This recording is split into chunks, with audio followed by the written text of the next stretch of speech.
Muito bom dia. Você que está aqui pela primeira vez, você também é muito bem-vindo, na verdade, você é muitíssimo bem-vindo. É bom ter você conosco. Você que nos assiste pela internet, também é muito bom ter você por aqui, por favor. Agora eu estou aprendendo, tá bom? Deixa o seu like, a sua curtidinha, deixa o seu comentário que você vai ajudar a chegar a esse culto, a chegar em outros lugares. Estou ficando bom nisso aí, viu? Primeira Epístola de João, capítulo 2, versos 7 a 11. Primeira Epístola de João, capítulo 2, não confunda Epístola com Evangelho. Primeira Epístola está lá no finalzinho, antes do Apocalipse, capítulo 2, versos 7 a 11. Tenho encorajado para que você traga a sua Bíblia, e domingo passado eu fiz uma ponderação que me parece pelo menos um pouco razoável nesse sentido. Um bom motivo para você trazer a sua Bíblia no formato físico. Eu tenho dito que numa cultura de recortes, onde a gente às vezes tem informação pela metade, olhar contextos faz muito sentido. Então, ter a Bíblia no contexto ou no aspecto físico é bastante diferente de quando você observa na tela do seu celular ou mesmo na tela. Ter a Bíblia como um todo é muito importante e é algo precioso. Eu quero encorajar você a fazer isso. Nós estamos numa série Luz para Viver, iniciada já no começo de agosto, salvo engano. A gente está estudando a primeira epístola de João, e nós apanhamos a primeira epístola e dividimos esta epístola em 4 partes, de modo que nós vamos estudá-la até o final de novembro, ou seja, nossa ideia é que ao longo desse segundo semestre nós estudemos a epístola de 1 João de maneira completa. E ao longo de cada mês a gente tem pontuado tem formado uma série, e dentro da série naturalmente vão surgindo os temas. Antes da gente ir para o texto, eu quero confessar uma coisa que eu acho que a maioria já sabe, mas é sempre bom enfatizar porque isso traz bons resultados. Não é segredo para ninguém que eu sou um amante de um pudim muito bem feitinho. Isso desce bem, que é uma maravilha, e você sabe disso. Aquele pudim assim cremoso, gostoso, bem construidinho, é muito bom. Enquanto alguns gostam de pudim, outros gostam de morango do amor. Não é isso? Deixa eu mudar a expressão aqui. Eu não gosto de pudim, eu amo um pudim. Enquanto eu amo um pudim, outros amam o morango do amor. Assim como eu amo o pudim e outros amam o morango do amor, há aqueles que amam passear. Como dizia a expressão antiga, bater perna. Você conhece essa expressão? Mas também há aqueles que amam ficar em casa, na sua poltrona, no seu sofá, pernas para o alto, vendo TV, sem fazer absolutamente nada, o denominado ócio. Cada um ama algo diferente. Mas eu acho que se eu perguntar para você se você ama a sua família, você vai dizer sim, eu amo a minha família. Se eu perguntar para você, você ama os seus filhos, é muito provável que você vai dizer para mim, sim, eu amo os meus filhos. Mas não é curioso o fato de nós usarmos a mesma palavra para um pudim ou para um morango do amor, e depois nós usarmos esta mesma expressão para com a nossa família? Será que eu amo estas duas coisas da mesma forma, ou são formas diferentes de amor? Na língua portuguesa, eu uso isso como se fosse quase que uma coisa só. Eu amo isso, eu amo aquilo e eu amo aquele outro. É claro que enquanto eu estou falando isso com você, você já rapidamente conseguiu distinguir a diferença do amor entre uma coisa e outra. E você talvez vai dizer, eu amo mais a minha família do que o morango do amor. Eu amo mais os meus filhos do que possivelmente um pudim. Eu amo mais isto do que aquele outro. Mas ainda que eu ame mais ou ame menos, a palavra é exatamente a mesma. E eu diria que quando nós usamos a mesma palavra, até porque a língua portuguesa só nos oferece uma possibilidade, há ocasiões em que pensar em amor é algo que confunde um pouco a nossa cabeça. Interessante, importante, essencial, observar que João usa, o apóstolo, esta palavra com frequência. João, ao escrever, não a epístola, mas o seu evangelho, ele se autodenomina como o discípulo a quem Jesus amava. Ele não cita o seu próprio nome no evangelho de João, mas diz, aquele a quem Jesus amava. Curioso é que esta é uma palavra tão importante para João, tanto no evangelho quanto na sua epístola, que quando ele vai falar da conversa entre Jesus e Pedro, ele diz que Jesus confrontou Pedro usando a seguinte expressão: Pedro, você me ama? Dirigindo, apontando de novo para o aspecto do amor. E aqui agora, na primeira epístola, em mais do que um momento, João vai nos falar sobre a importância de entendermos o amor de Deus e como este amor deve afetar a nossa realidade, a nossa vida, as nossas relações, as circunstâncias mais variadas que você quiser imaginar.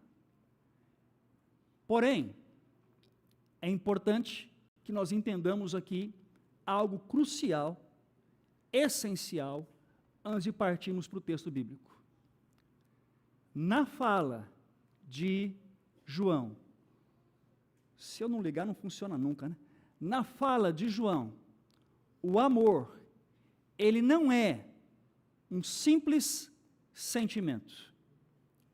Na fala de João, o amor, ele vai muito além de sentimentos. E é aqui que eu quero então convidar você a ir comigo para o texto bíblico, da primeira epístola, capítulo 2, versos 7 a 11, quando o João escreve assim para nós. Preste muita atenção nessa leitura agora. Amados, eu não escrevo a vocês um mandamento novo, mas um mandamento antigo, que vocês têm desde o princípio. Esse mandamento antigo é a mensagem que vocês ouviram. Agora é a hora de você ter um nó na sua cabeça, porque no verso 8 ele diz assim: no entanto, o que escrevo é um mandamento novo. E se você estava prestando atenção no versículo 7, vai dizer assim: mas é novo ou não é novo esse negócio? Que ele disse que não era novo. É novo ou não é novo? Ele disse que não era, agora está dizendo que é. Dá para ser feliz lendo a Bíblia assim? Verso, então, de número 8.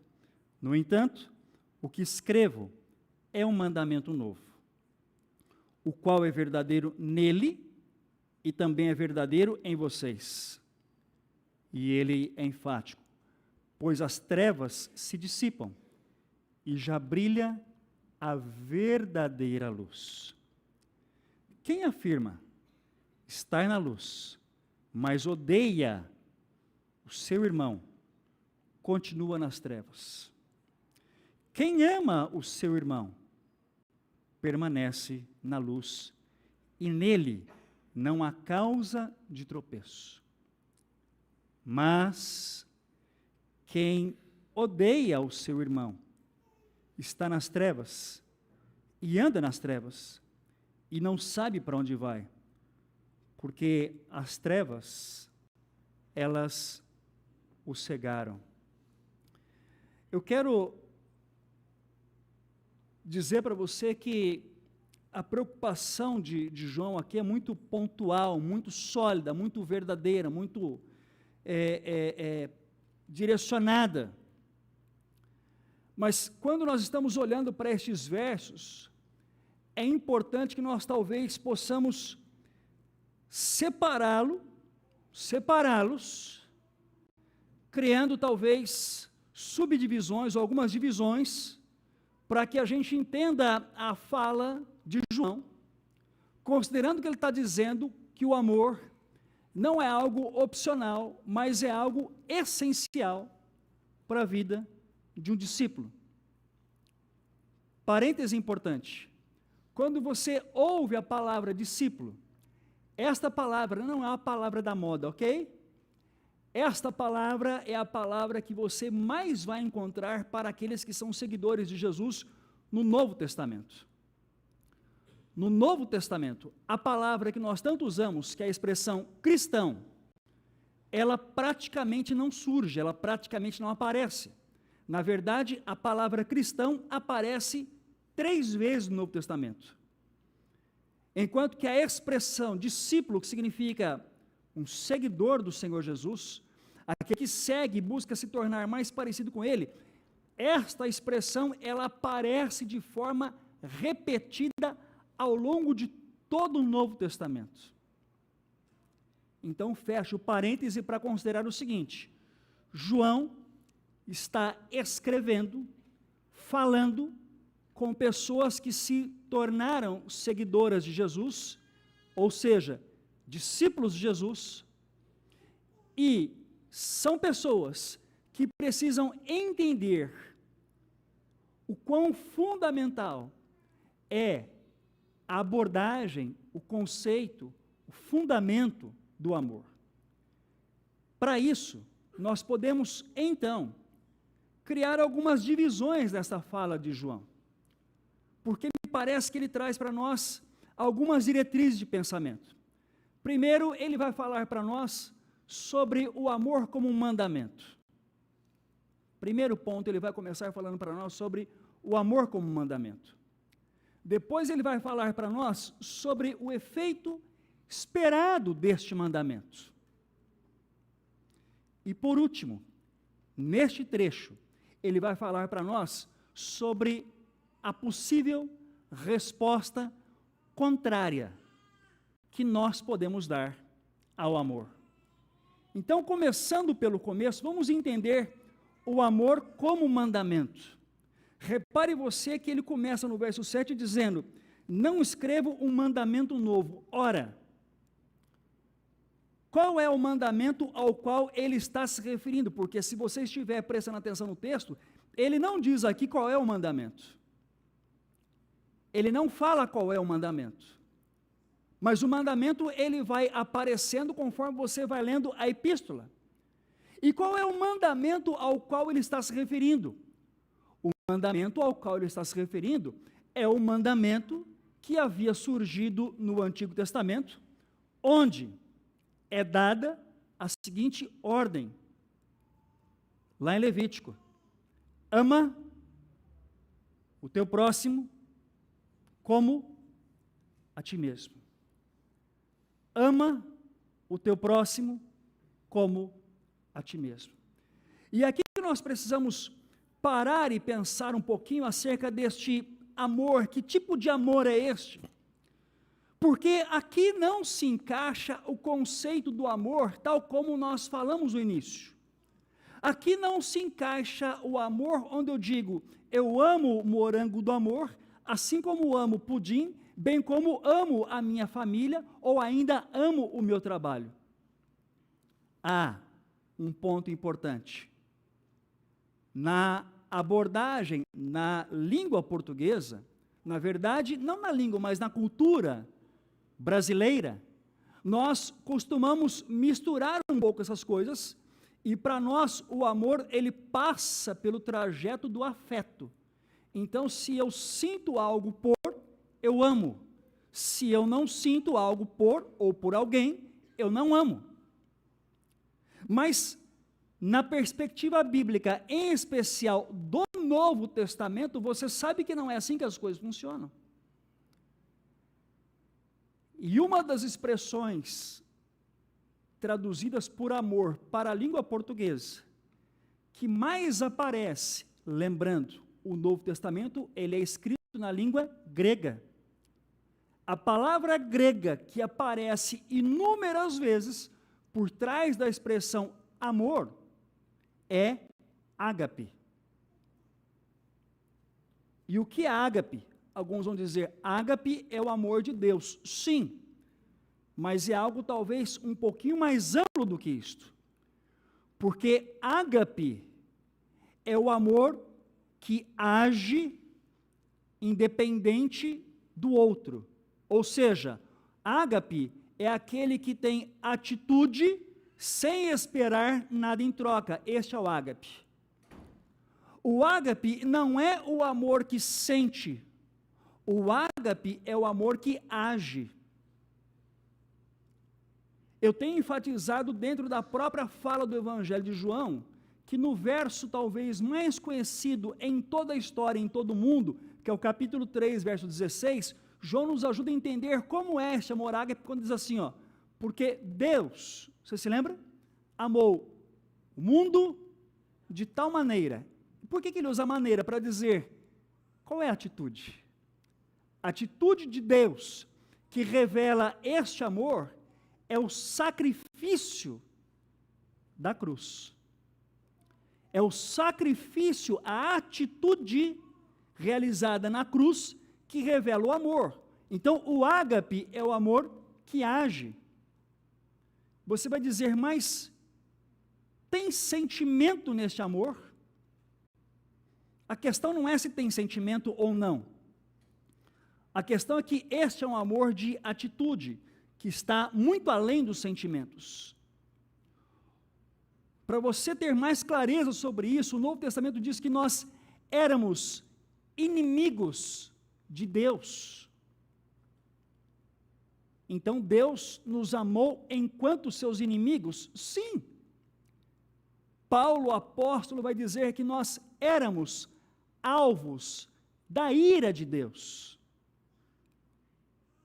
Então Deus agiu apesar da inimizade e da ira? Sim, isto é o ágape. O ágape é o amor que age a despeito da realidade do outro, é o amor que não espera nada em troca, e eu acrescentaria dizendo, o ágape é o amor que está disposto a sacrificar-se. Mas, dando um pouquinho mais de luz ao mandamento, vamos lembrar que deixamos uma confusão no meio do caminho.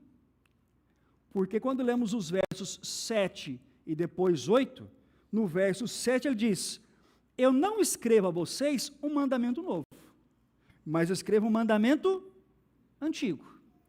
Verso 8, no entanto o que escrevo é mandamento novo. Ué, é novo ou não é novo? Você deve estar pensando assim, o João, quando escreve a epístola, ele já tem provavelmente mais que 90 anos, ele se equivocou, só pode ser isso. Não, essa não é a questão. A questão é que nós vamos nos deparar, mais uma vez, com outro ponto que deve nos levar à língua grega. Porque na língua grega, novo pode ter dois significados. Você pode ter o novo ligado ao conceito de tempo e o novo ligado ao conceito de qualidade. Ilustro. Imagine que eu diga para você, este celular foi comprado ontem, à noite.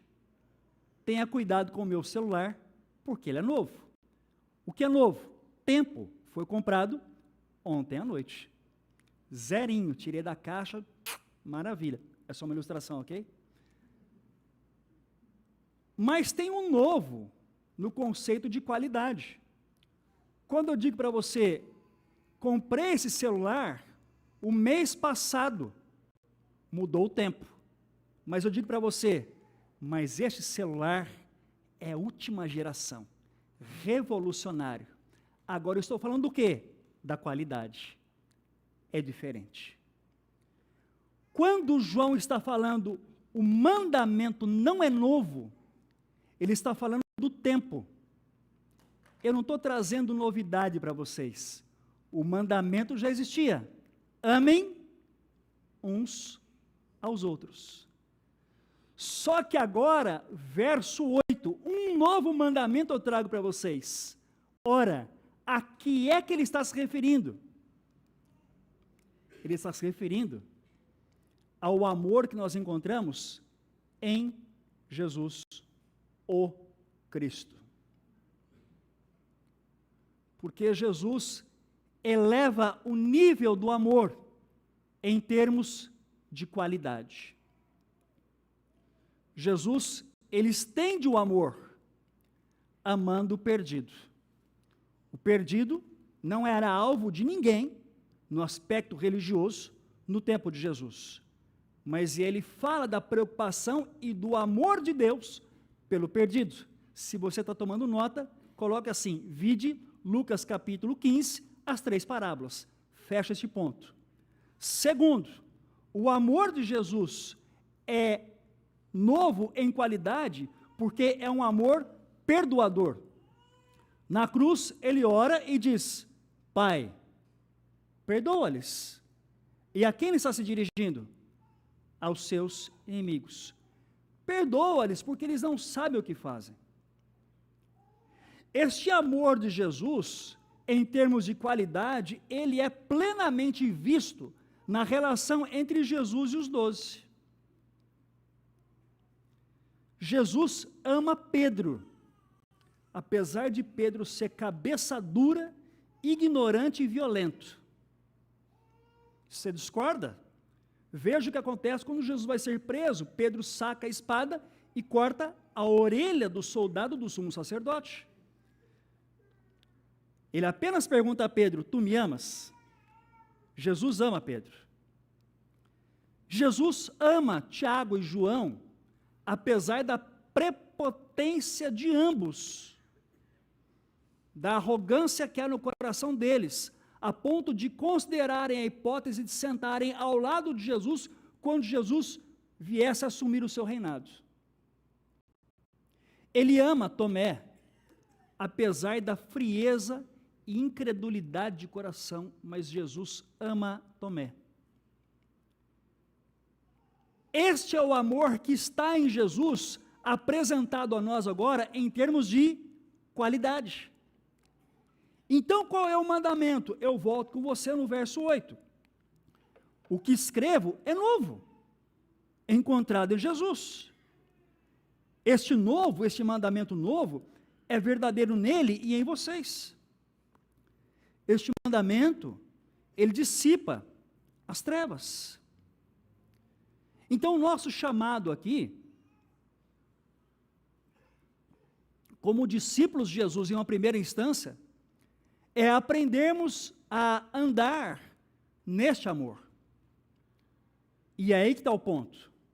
Como é que este amor deve se refletir em nós? A questão é, nós precisamos entender qual é o efeito esperado deste mandamento.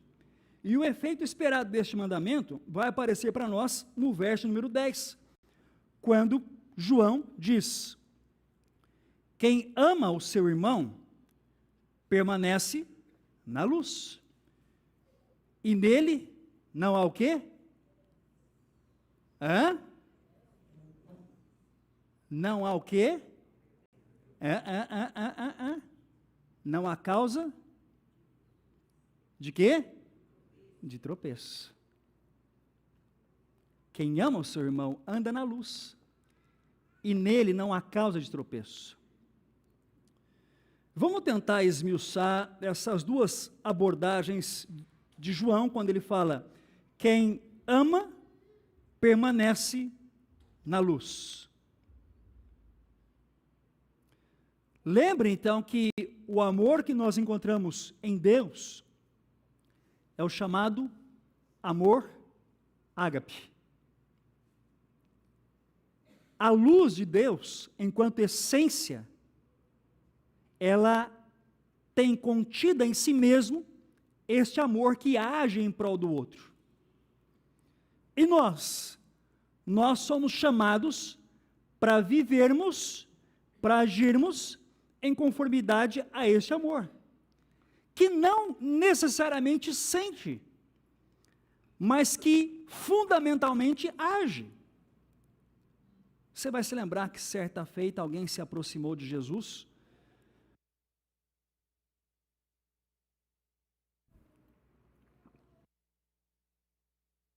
Jesus falava algo sobre o amor ao próximo, e sempre há um espertinho, né, que gosta de encontrar as letrinhas de rodapé, e o espertinho pergunta assim: Senhor, mas quem que é o meu próximo? E Jesus então compartilha a parábola do bom samaritano para definir quem é o próximo e o que é o amor.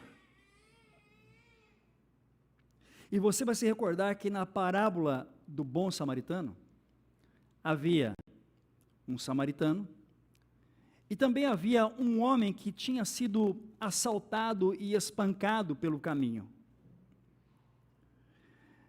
Quando o samaritano se depara com aquele indivíduo, o texto não diz que ele abraçou, beijou, dizendo: oh, meu querido, coitado de você, eu te amo, te desejo, porque você é meu irmão amado. Nada disso.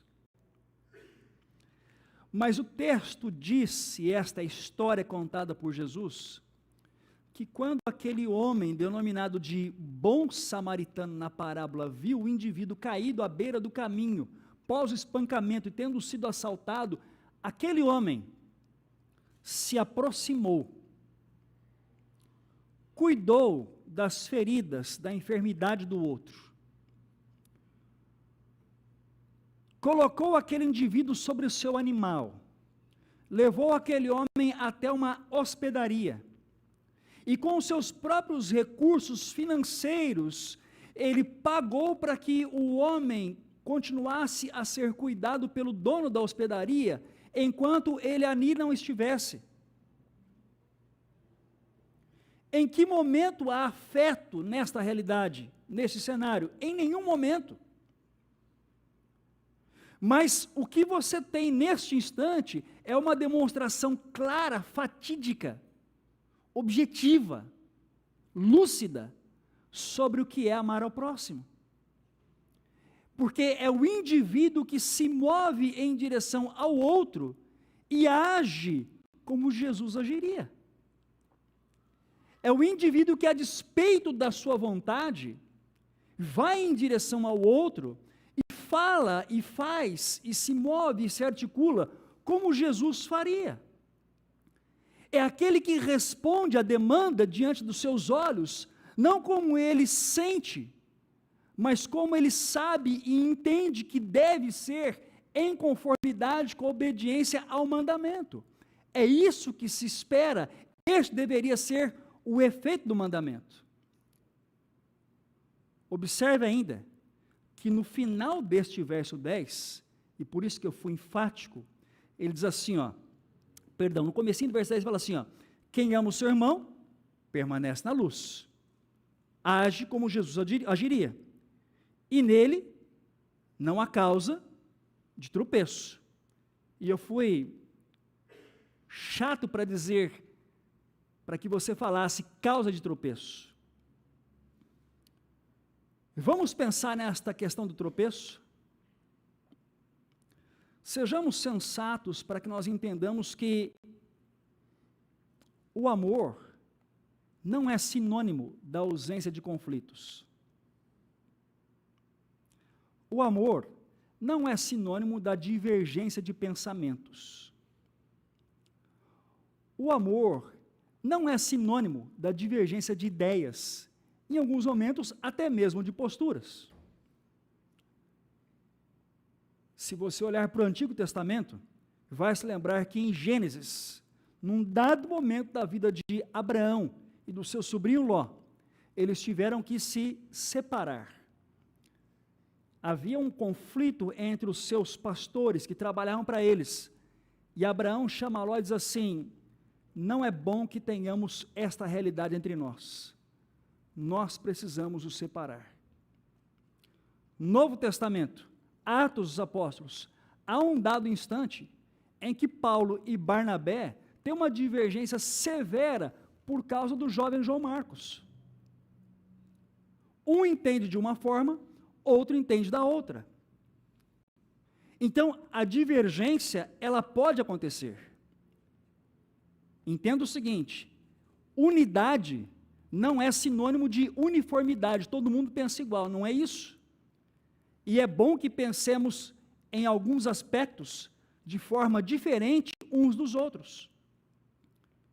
Mas a preocupação de João aqui é dizer para nós que o que ama não é que ele está blindado a conflitos, mas ele está dizendo, ele não é pedra de tropeço. E pedra de tropeço tem a ver com despertar algo ou me colocar em posição onde o outro vai tropeçar pelo caminho. Mas quando é que isso acontece?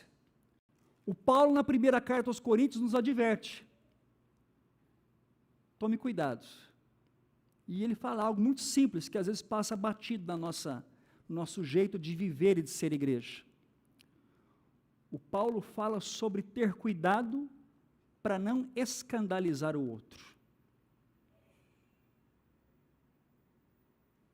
Então, ele exemplifica dizendo assim, para um, não há problema nenhum em comer carne que foi sacrificada a ídolo. Para outro tem todo o problema do mundo. É como se ele dissesse assim, para um, não tem problema nenhum andar com a camisa com 2 botões abertos aqui. Para outro, é o fim do mundo. E quando você vai lendo a abordagem de Paulo, no final da história, ele vai dizer assim, por amor ao outro, você que acha que não tem problema nenhum, não faça. Mas eu penso diferente, ele diz, não, a questão não é esta. A questão é que, de repente, com base na defesa daquilo que eu penso, eu vou arruinar o outro. Então, por amor ao outro, eu não faço. Por amor ao outro, eu deixo de fazer. Por amor ao outro, eu deixo de agir assim e vou agir assado. E o que é isto? Senão o resultado da observação cuidadosa e minuciosa do mandamento. Ama o teu próximo como a ti mesmo. O problema é que nem sempre é assim. E aqui que está o ponto. Porque João vai nos advertir a um terceiro aspecto para nós pensarmos, que é o chamado, ou a chamada resposta contrária ao amor. Como esta resposta contrária, ela está no verso 9 e também está no verso 11. E tanto no verso 9 quanto no verso 11, há uma palavra que se repete. Ele diz no verso 9, quem afirma estar na luz, mas odeia o seu irmão, este alguém continua nas trevas. Então, o que João nos desafia a pensar? Que o problema não está no sentimento, não está no afeto. O problema não está na desavença, mas o problema habita e se contrapõe ao mandamento mediante a hipótese do ódio. E por que não dizer, em alguns momentos, até mesmo a indiferença?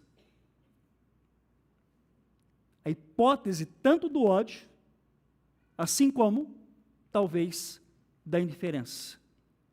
Mas não é a mesma coisa. Na minha humilde leitura e impressão, a indiferença chega a ser pior do que o ódio. Porque quando eu odeio você, você sabe o que eu sinto por você. Mas quando para mim, eu trato você de maneira indiferente, tanto faz quanto fez, significa, Se você está morto ou se está vivo, para mim, você não existe. Então volte comigo no verso 9. Quem afirma que está na luz, quem afirma que está debaixo do mandamento, mas odeia, está em trevas. O alerta de João é severo, porque entre palavras e nem entre linhas, o que ele está dizendo para nós é: corremos o risco de achar que entendemos o Evangelho, quando na verdade nós não entendemos o Evangelho. Achamos que estamos na luz, quando na verdade estamos em trevas. Há ocasiões em que eu falo mal do outro. Há ocasiões em que eu julgo o outro. Há ocasiões em que eu desdenho do outro. Há ocasiões onde eu acuso o outro.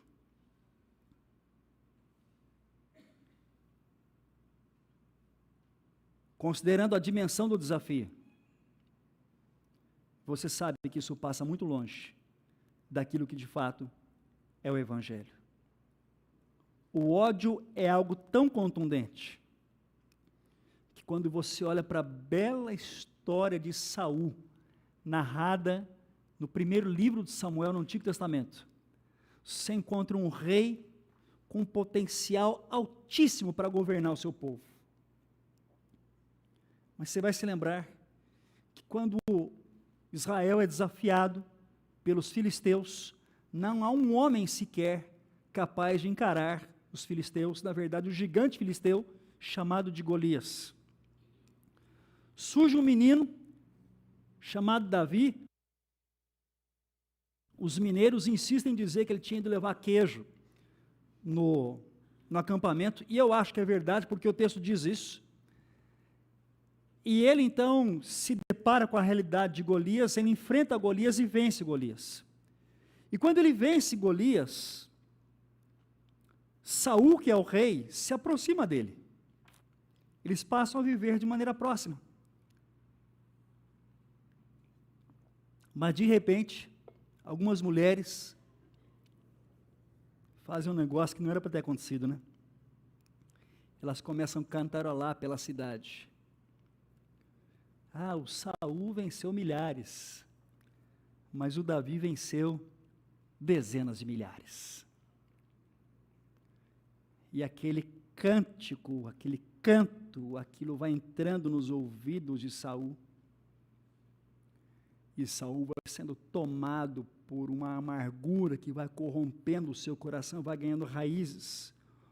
O ódio encontra espaço e vai se instalando,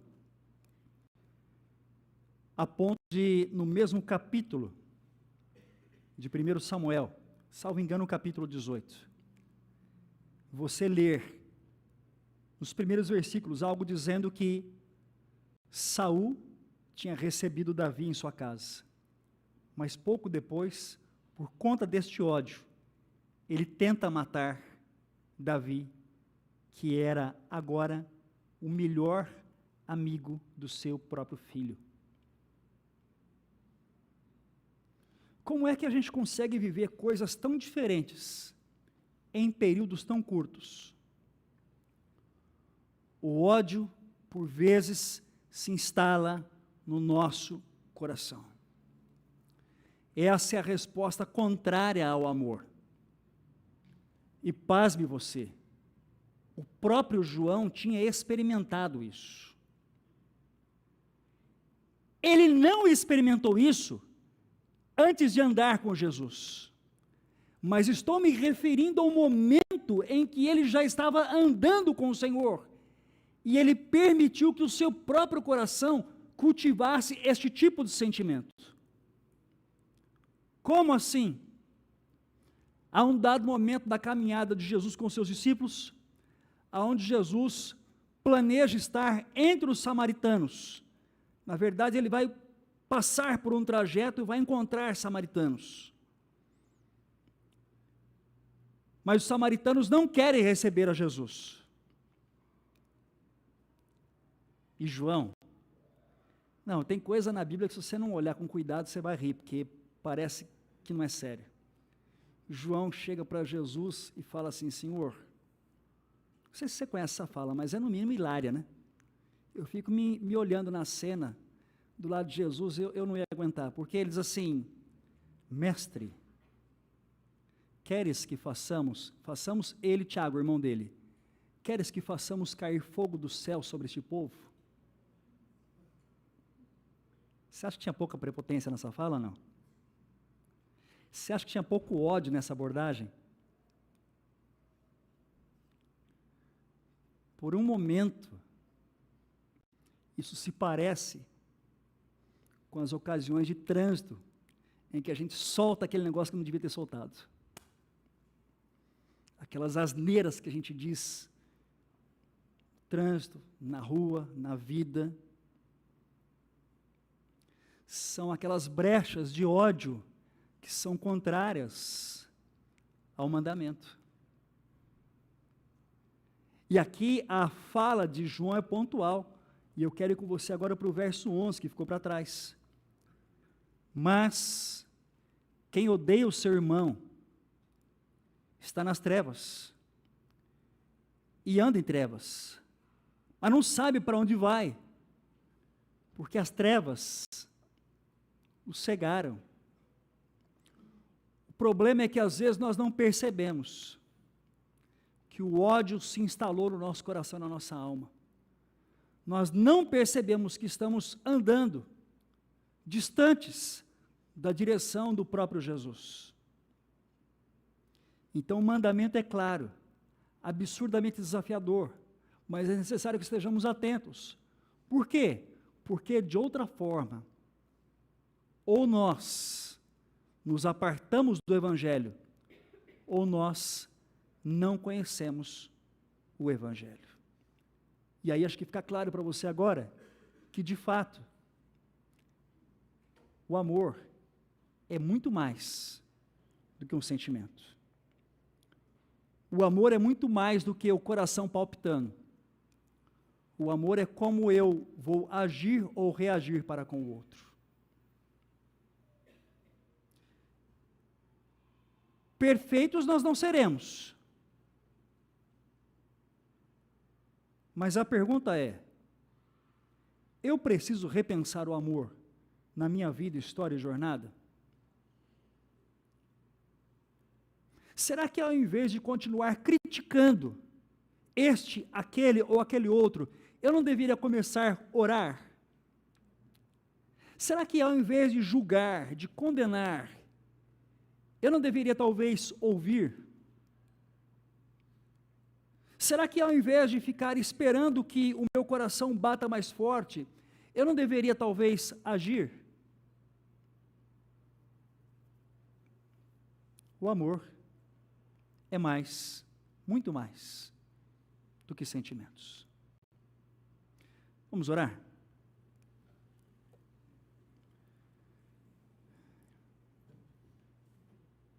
Deus de todas as coisas, Senhor Criador de tudo que há, de tudo que nós conhecemos, o mandamento que nós ouvimos, ó Deus, não é novo, mas, Senhor, em Jesus Cristo, o Senhor revelou a dimensão, a qualidade e o poder desse mandamento. Em Jesus nós somos amplamente desafiados a vivermos como o Senhor mandou. Mas não só vivermos como o Senhor mandou, nós somos desafiados a refletirmos a luz de Cristo, onde quer que nós estejamos. Por favor, ó Deus, cuida do nosso coração e nos ajuda a andar em submissão à Tua palavra. É a nossa oração no nome de Jesus. Amém, Senhor.